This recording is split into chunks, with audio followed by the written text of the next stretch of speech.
गांव देहात में भैया ज्यादा अक्सर ही कहा जाता है कि वह हमका देखे जलत है। बात सत्य है।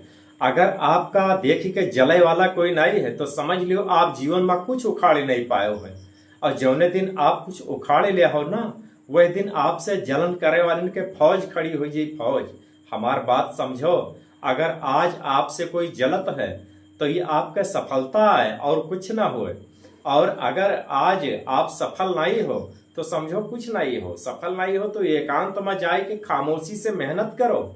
और एक दिन आई जब रोशन तुम हुई हो और जली है तुम्हार पड़ोसी तुम्हें देख देख के रात दिन, और तुम चारों तरफ देखी हो ध्यान से सबका, लेकिन तुम्हें कोई देख के सुखी न रही है। देखी है तो जान लियो कि बिल्कुल भस्म हो गया। भस्म तो भस्म हो अपना हुई है। सीधी सी बात है। कहावत कही गई है जो कि नहीं वो देखे हमका जरूरत है।